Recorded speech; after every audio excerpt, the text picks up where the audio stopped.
Henry Cejudo and Sugar Sean O'Malley. Obviously, O'Malley, we saw him at UFC 276 and there was an eye poke and it ended prematurely. And that was a shame.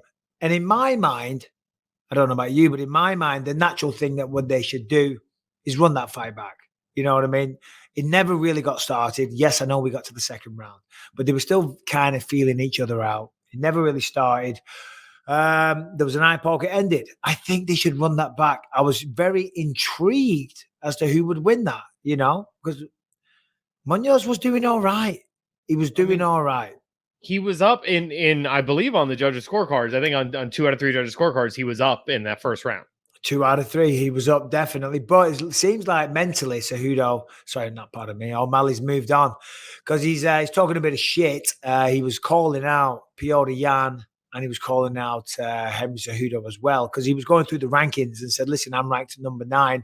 And he went through everyone. He said, essentially, everyone is booked. Dominic Cruz, fight booked. Chito Vera, fight booked. Jose Aldo, fight booked.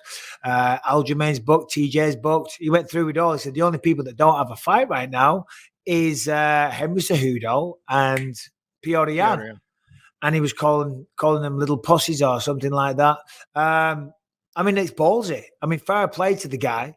He should be confident. He's doing great things, but that is a dramatic step up in competition, and Cejudo, because they were talking shit afterwards when Sean was getting interviewed, they were talking, Cejudo was chirping, talking shit. So then O'Malley's now said, hey, September 10th, Cejudo came back and said, well, I'm still in the USADA testing pool. That's too soon, but let's do October.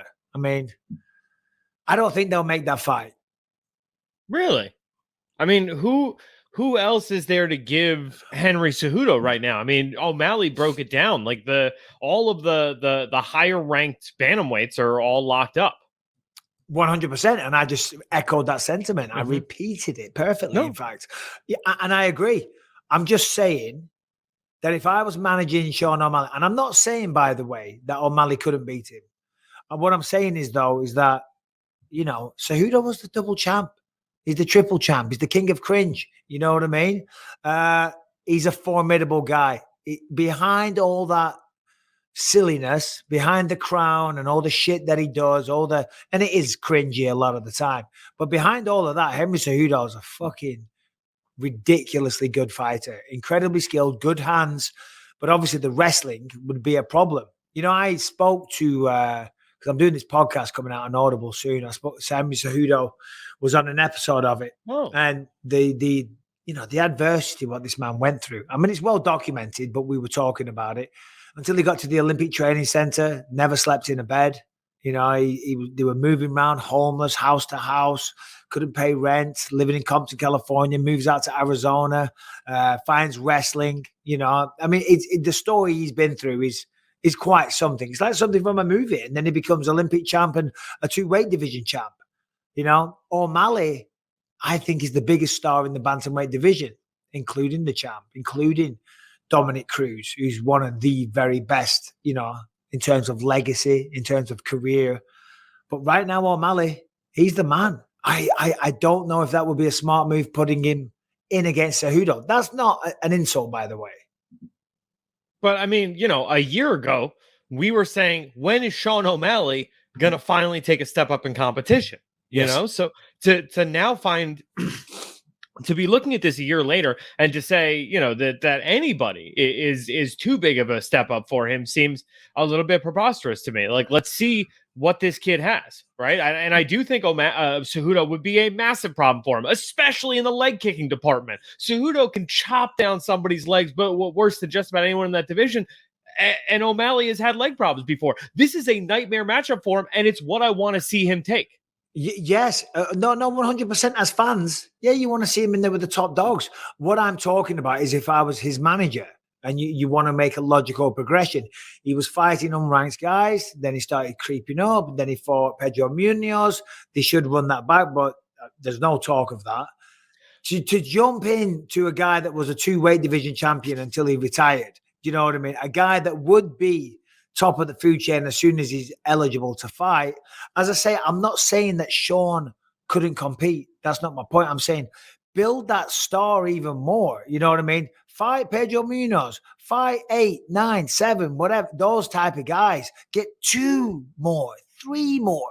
Who knows? I mean, because, hey, listen, it's the UFC. Losses are a part of the playing field. You know what I mean? People win some, you lose some, so it's not like boxing. But it would slow the roll a little bit. Well, and I mean, to Sean, though, it does seem like losses are a big deal, right? He still claims that he's undefeated, having beaten Chito Vera. He claims that the Sugar State Athletic Commission gave him a win against Pedro Munoz. So it's like he is writing his own narrative along the way. And it's like, there is a side of me, and that I think that's natural as a fan to be like, all right, when is somebody going to stop this guy? When is somebody going to definitively put him down? And I think Henry Cejudo is easily the toughest test. And but the Pedro Munoz thing, I think Munoz might be out for a while longer than expected with that eye. So I think OMalley does want to kind of get back in there and get that momentum rolling again. Yeah, and look, listen, if Cejudo and OMalley did fight, there's a lot to achieve for either man. For OMalley, if he was to beat him, it's a title fight next. That is without question. For Cejudo, if he was to, for OMalley. Oh yeah, for OMalley, fucking hell, Bisping. If he beats Cejudo, it's a title fight. For Cejudo, being out for 2 years now to come back, beat OMalley, hot take, but the biggest star in the division, I think that's fair to say. He opens up the pay-per-views. He brings in a new crowd, the younger generation, the newbies, whatever you want to call them. They're all very high on Sugar Sean O'Malley. My daughter knows who Sugar Sean O'Malley is. She couldn't name half the roster. Save your fucking jokes, you breaks. No, but he resonates with the younger crowd.